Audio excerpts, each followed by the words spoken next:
सबका स्वागत है आपके अपने online platform study with Pradeep. जैसा कि आप लोग जानते हैं कि इसके पहले हम लोगों ने क्लास 10th की बायोलॉजी पढ़ते हुए ह्यूमन डाइजेस्टिव सिस्टम यानी मानव पाचन तंत्र के बारे में ऑलरेडी डिस्कस कर लिया है। उसमें हमने आपसे बताया था कि इसके 2 पार्ट्स होते हैं। एक को फर्स्ट को कहते हैं हम एलिमेंट्री कैनाल और सेकेंड को कहते हैं क्या कहते हैं एसोसिएटेड ग्लैंड। इससे पहले कि आप वीडियो पढ़े पूरा, मैं आपसे कहूंगा कि आप पेपर और पेन ले लीजिए। पेपर पेन लेने का मतलब ये है कि बहुत सारे पॉइंट्स आपको नोट करने होंगे जो आपको जानना नेसेसरी है, और उस पॉइंट को आपके नोट्स में आपको सेंड नहीं किया गया है। उस पॉइंट को आपको जानना नेसेसरी है, और वो इसलिए जानना नेसेसरी है क्योंकि यहाँ पे एक्शन में आप उन टर्म को, उन लॉजिक को समझेंगे। जो एक्शंस हैं, उस एक्शन में जहां एंजाइम के एक्शन लिखे गए हैं, उस पोर्शन में आप देख पा रहे हैं कि कोई भी सेंटेंस स्पष्ट रूप से आपको क्लियर नहीं दिखाई पड़ रहा है। इसका मतलब है कि फंक्शन कुछ ज्यादा लिखे गए हैं जिसको आपको शार्ट में लिखा गया है और आपको लिखना होगा। आपको जो पीडीएफ भेजे गए हैं उस पीडीएफ में भी इसको कम ही लिखा गया है, लेकिन समझना बहुत ज्यादा है। तो स्टार्ट करते हैं वीडियो को। उम्मीद है कि आप पेन और पेपर ले चुके होंगे। तो सबसे पहले जब हम लोग ह्यूमन डाइजेस्टिव सिस्टम पढ़ रहे थे तो मैंने आपसे कहा था कि ह्यूमन डाइजेस्टिव सिस्टम में बकल कैविटी, एसोफेगस, उसके बाद क्या आता है स्टमक, स्टमक के बाद small intestine, large intestine, rectum and anus. ये इसका सीक्वेंसिंग पैटर्न है, और इस सीक्वेंसिंग पैटर्न के अकॉर्डिंग ही हमारे बॉडी में फंक्शन होते हैं डाइजेशन का। तो डाइजेशन को जानने से पहले हम उसके पार्ट को एक बार रिमाइंड कर लेते हैं, जो हम लोगों ने नेक्स्ट वीडियो में, यानी जो वीडियो बीत चुका है उसमें हम लोगों ने डिस्कस किया था। तो सबसे पहले हम लोगों ने डिस्कस किया था हमारे बकल कैविटी में 3 प्रकार के ऑर्गन पाए जाते हैं, जिसे टीथ कहते हैं, टंग कहते हैं और सेलेबरी ग्लैंड कहते हैं। और यहाँ पे एक आपको ग्लैंड मिलती थी जिसका नाम क्या था, सेलेबरी ग्लैंड थी। सेकेंड पार्ट आपका आता था स्टमक। स्टमक को आपने वहां पे एलिमेंट्री कैनाल के अंतर्गत स्टडी किया, क्योंकि वहां पे बहुत सारे उसके फीचर ऐसे थे जो एलिमेंट्री कैनाल में आते हैं। हालांकि यह इस प्रकार की ग्लैंड जैसा भी बिहेवियर करता है। तो यहाँ पे आपका स्टमक भी नोट डाउन किया गया है। फिर पेंक्रियाज आपने दूसरा पढ़ा था, जो मेन ग्लैंड वहां पे आप लोगों ने डिस्कस किया था। पेंक्रियाज लीफ लाइक स्ट्रक्चर थी, तो आपने याद होगा आपने पढ़ा था लीफ लाइक स्ट्रक्चर थी जिसे पेंक्रियाज कहते हैं। पेंक्रियाज से पेंक्रियाटिक जूस निकलता था, याद करिए उस क्लास को तो आपको याद आएगा। फिर आगे बढ़ते हैं इंटेस्टाइन से भी बहुत सारे ऐसे फंक्शन होते हैं, हालांकि उसे भी आप एलिमेंट्री कैनाल में पढ़े। यहाँ से भी एंजाइम का सिक्रीशन होता है। क्लियर? तो यहां तक आपको कोई डाउट नहीं होनी चाहिए। अब हम लोग आगे स्टार्ट करते हैं और फिर आगे मैटर को समझते हैं। सबसे पहले हम एक चीज को समझते हैं, ग्लूकोज को, उसके बाद ग्लाइकोजन, स्टार्च, इन सब चीजों को समझते हैं। उसके पहले हम आपको बता दें, ग्लूकोज को समझने से पहले आप एक बात नोट करिए यहाँ पे कि ग्लूकोज को मोनोसेक्राइड कहते हैं। यह एक कार्बन, हाइड्रोजन और ऑक्सीजन, नोट करते चलिए, कार्बन, हाइड्रोजन और ऑक्सीजन के 1:2:1 के मिक्सचर से बना हुआ एक कंपोनेंट है। यानी this is a component of that form by the element carbon, hydrogen and oxygen into the ratio of 1:2:1 to form a component called saccharide, जिसे कि हम लोग सैकराइड कहते हैं। कॉमन भाषा में उसे कार्बोहाइड्रेट कहते हैं। क्या कहते हैं? सैकराइड कहते हैं। अब सैकराइड अपने पाए जाने मॉलिक्यूलर वेट के अकॉर्डिंग 3 टाइप की होती है, monosaccharide, disaccharide and polysaccharide. Biology वालों को मैथ नहीं आती तो वो 2 के बाद पाली में चले जाते हैं, ठीक है। तो मोनोसेक्राइड, डाइसेक्राइड और पॉलीसेक्राइड, यानी मोनोसेक्राइड में जो मॉलिक्यूल्स होंगे उसमें 1 मॉलिक्यूल होंगे। तो मोनोसेक्राइड में, जैसे कि यहाँ पे एग्जांपल लेते हैं मोनोसेक्राइड का, तो इसमें अभी हम इसको इरेज करते हैं। तो आपने पढ़ा रेशियो, अभी आपने डिस्कस किया क्या, कार्बन होगा, हाइड्रोजन होगा, ऑक्सीजन होगा, रेशियो क्या होगा 1:2:1 का। यानी अगर कार्बन को हम ट्राई से करें, ट्राइयो से पहले नहीं बनता है, तो ये एक प्रकार की शुगर बन जाती है जिसे ट्राइयो शुगर कहते हैं, ठीक है। फिर उसके बाद इसमें करेंगे टेट्रो शुगर कहते हैं इसे, और इसे कहते हैं पेंटोज शुगर। 4th चैप्टर में आपसे मिलने वाला है, जब आप आरएनए पढ़ेंगे तो यहाँ पे मिलेगा आरएनए और डीएनए में पेंटोज शुगर कहते हैं इसे। पेंटोस, इन सब में अगर आप ध्यान से देखें तो मॉलिक्यूल वही है, मॉलिक्यूल में कोई एडिशन नहीं है, बस उसके नंबर ऑफ कंस्टिट्यूएंट बढ़ते चले जा रहे हैं। नंबर ऑफ कंस्टिट्यूएंट यानी कार्बन जहां 1 था वहां 4 हो गया, रेशियो वही आएगा। अगर इसको डिवाइड कर देंगे तो रेशियो वही निकल के आएगा। आप मैथ के स्टूडेंट हैं, आप मैथ डिस्कस पढ़ते हैं, तो आप इतना तो समझ सकते हैं कि रेशियो क्या आने वाला है। क्लियर। बात करते हैं C6H12O6, ये आपका आपने पढ़ा है, इसे कहते हैं ग्लूकोज, याद है आपको? इसी को क्या कहते हैं? ग्लूकोज कहते हैं। तो यानी आपको जो मिल गया, इसे ट्राइसेक्राइड, इसे क्या कहते हैं? टेट्रासेक्राइड, इसे पेंटासेक्राइड, और इसे क्या कहते हैं? या पेंटोस शुगर कह सकते हैं, इसे क्या कहते हैं? ग्लूकोज कहते हैं। हेक्सोस शुगर कहते हैं, कॉमनली इसको साइंटिफिक लैंग्वेज में क्या कहते हैं? हेक्सोस शुगर कहते हैं। जब दो शुगर मॉलिक्यूल आपस में जुड़ जाते हैं तो उससे फॉर्मेशन होता है डाइसेक्राइड का। जैसे कि ग्लूकोज प्लस ग्लूकोज, इसमें और ग्लूकोज को जोड़ दें, ग्लूकोज में किसको जोड़ दें? ग्लूकोज को, तो क्या बन जाएगा? डाइसेक्राइड। किसका फॉर्मेशन होता है? डाइसेक्राइड का। क्लियर। और जब बहुत सारे ग्लूकोज के मॉलिक्यूल आपस में जुड़ जाते हैं, एक पॉलीचेन का फॉर्मेशन हो जाता है, तो उसे कहते हैं पॉलीसेक्राइड। क्लियर।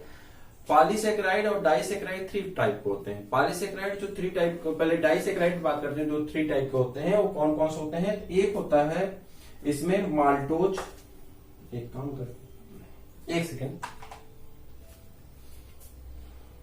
यहां पर लिखिए। एक होता है माल्टोज, आप नोट करते चलिए, माल्टोज, डाइसेक्राइड की बात हो रही, माल्टोज, और उसके बाद सुक्रोज, अभी हम आपको बता रहे हैं कहां से मिलते हैं, सुक्रोज, और उसके बाद आपका हो जाएगा माल्टोज, सुक्रोज और लेक्टोज। लेक्टोज, माल्टोज ग्रेन में पाए जाते हैं, जो दाने होते हैं उन दानों में पाया जाता है, ग्रेन में, दानों में, जैसे कि चावल है, इसमें राइस है, ठीक है, पोटैटो है, उसमें पाए जाते हैं। जो सुक्रोज होता है उस शुगर केन के जूस में पाया जाता है, गन्ने के जूस में पाया जाता है, शुगर केन के जूस में पाया जाता है सुक्रोज, ठीक है। और उसके बाद जो थर्ड होता है आपका यहाँ पे लैक्टोज, तो लैक्टोज मिल्क में पाया जाता है, जो मिल्क आप पीते हैं, चाहे वो गाय भैंस का हो या अपनी माँ का हो, उन सभी दूधों में क्या पाया जाता है? लैक्टोज शुगर पाई जाती है। ये सभी कैसे हैं? डाइसेक्राइड के फॉर्म में होते हैं, ठीक।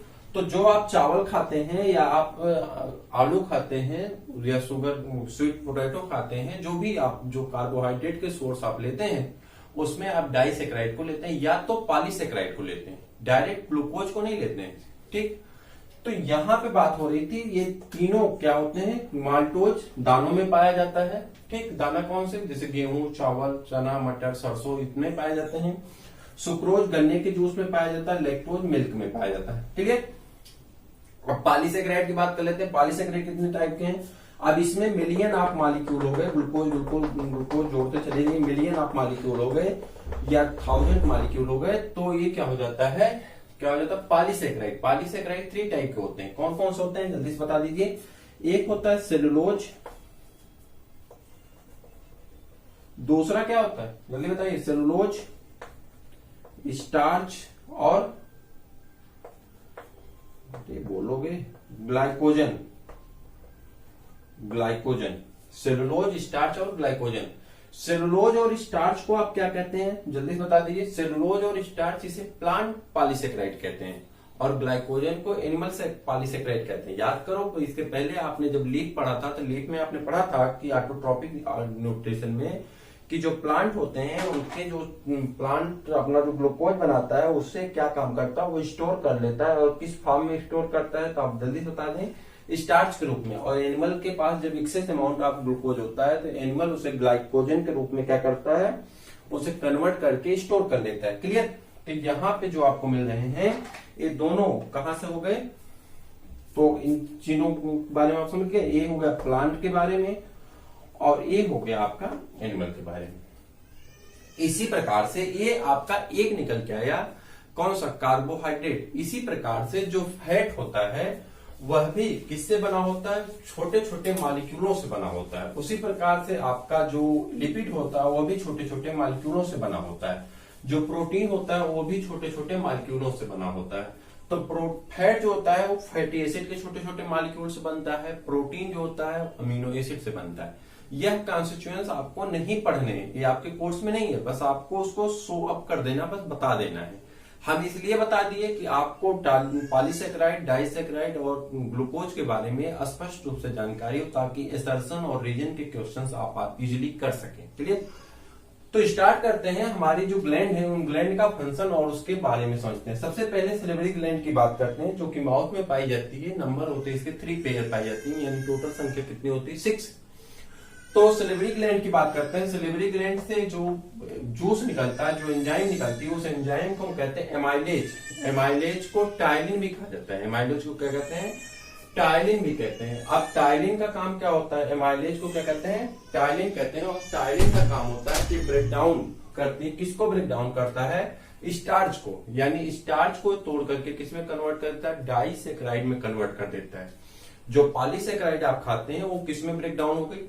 डाइसेकेराइड में। और जैसे ही डाइसेकेराइड में ब्रेक डाउन होगा, टूटेगा, तो श्योर सी बात है आप ग्लूकोज गलेगा तो आपको मीठा तो लगेगा, यानी रोटी ज्यादा देर खाने से आपको क्या लगती है? मीठी लगने लगती है। क्लियर? जब आपका भोजन आपके सलाइवा में मिक्स हो जाता है, तो सलाइवा में मिक्स होने के बाद कहां चला जाता है? ऑसोफेगस में, सॉरी, हाँ, ऑसोफेगस में। और ऑसोफेगस में जाने के बाद वो कहां चला जाता है? आपके स्टमक में। तो जैसे ही स्टमक में पहुंचता है तो स्टमक में उसमें कई एंजाइम मिल जाती हैं, जैसे कि एक तो उसके पेप्टिक ग्लैंड से निकलने वाली एंजाइम और दूसरा उसके गैस्ट्रिक ग्लैंड से निकलने वाली। 2 ग्लैंड पाई जाती हैं, पेप्टिक ग्लैंड और गैस्ट्रिक ग्लैंड। क्लियर? तो जब पेप्टिक ग्लैंड की बात करेंगे, पेप्टिक ग्लैंड से पेप्सिन नामक एंजाइम निकलती है। कौन सी एंजाइम निकलती है? पेप्सिन एंजाइम निकलती है। और पेप्सिन एंजाइम का काम क्या होता है? तो पेप्सिन एंजाइम प्रोटीन के डाइजेशन में हेल्प करते हैं, यानी प्रोटीन को पेप्टाइड में कन्वर्ट कर देती है। प्रोटीन को किस में कन्वर्ट कर देती है? पेप्टाइड में। क्लियर? दूसरा है लाइपेज एंजाइम, गैस्ट्रिक ग्लैंड से निकलता है। गैस्ट्रिक ग्लैंड से क्या निकलता है? लाइपेज एंजाइम निकलता है। जो लाइपेज एंजाइम किसको डिकम्पोज करता है या किसको डाइजेस्ट करता है? फैट को डाइजेस्ट करता है। और फैट को किसमें बदल देता है? फैटी एसिड में कन्वर्ट कर देता है। याद रखिए, फैट को किसमें कन्वर्ट करता है? फैटी एसिड में कन्वर्ट कर देता है। क्लियर? आगे बढ़ जाए, पैंक्रियाज की बात कर लें। तो पैंक्रियाज से पैंक्रियाटिक जूस निकलता है, जिसमें डिफरेंट टाइप के आपके एंजाइम्स पाए जाते हैं। पैंक्रियाटिक जूस निकलते हैं जिसमें डिफरेंट काइंड के आपके एंजाइम पाए जाते हैं। जैसे सबसे पहले आप बात कर लेते हैं एमाइलेज। एमाइलेज ऊपर भी था, एमाइलेज यहाँ पे भी था। आपको लर्न करना है, समझना है, नोट करना है। फंक्शन हम बता रहे हैं। एमाइलेज जो स्टार्च आपके यहाँ पे ब्रेक डाउन नहीं होते, आपका पूरा भोजन आपके माउथ में डाइजेस्ट नहीं होता है। पूरा भोजन डाइजेस्ट हो जाता, आप उस भोजन को निगल ही नहीं पाएंगे। जब कभी आपको वोमिटिंग महसूस होती है तो आपको खुद पता होगा उस समय आपको कैसा लगता है। यानी आपका पूरा भोजन अगर आपके माउथ में डाइजेस्ट हो जाए तो उसे आप निगल नहीं पाएंगे, बल्कि आप निगल देंगे उसे। तो ऐसी कंडीशन में क्या होता है?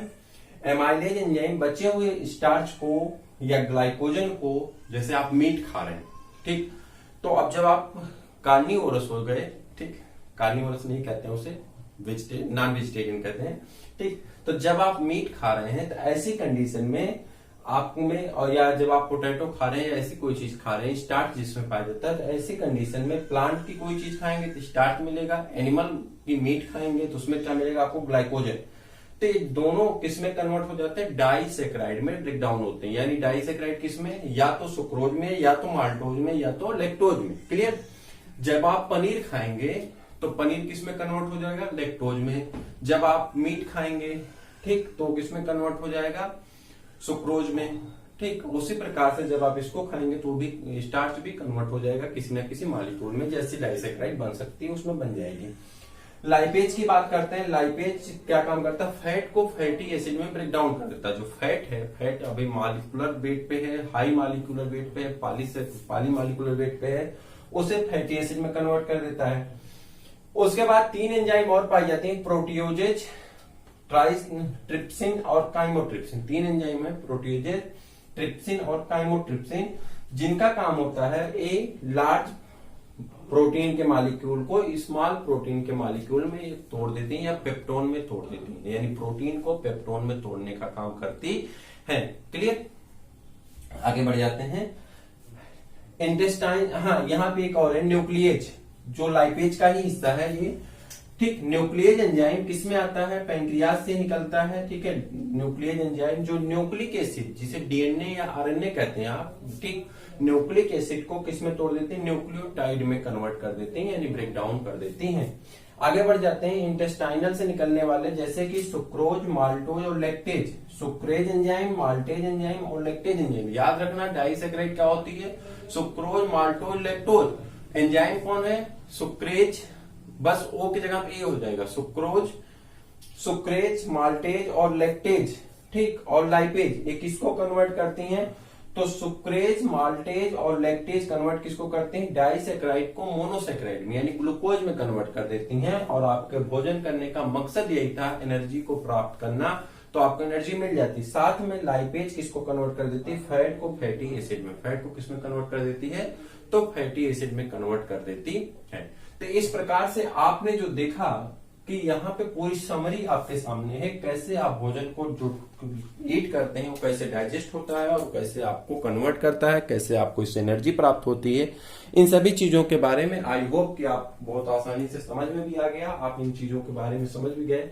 तो अपने दोस्तों को शेयर कर दीजिए, देखते रहिए वीडियो को, फिर नेक्स्ट वीडियो का इंतजार करिए। नेक्स्ट वीडियो आपका रिस्पायरेशन होगा और मुझे उम्मीद रहेगी कि आप प्री क्लास करके ही देखने आएंगे। नेक्स्ट यानी कल आपको रिस्पायरेशन पे क्लास मिल जाएगी, तो आप प्री क्लास करके ही आइएगा और इसके बाद आप पोस्ट क्लास जरूर करेंगे। इस वीडियो को देखने के बाद अपने नोट्स को आप जरूर पढ़ेंगे, जिससे आपको ये अच्छी तरह से याद हो जाए। तो फिर हम लोग मिलते हैं किसी और वीडियो में, तब तक के लिए इजाजत दीजिए।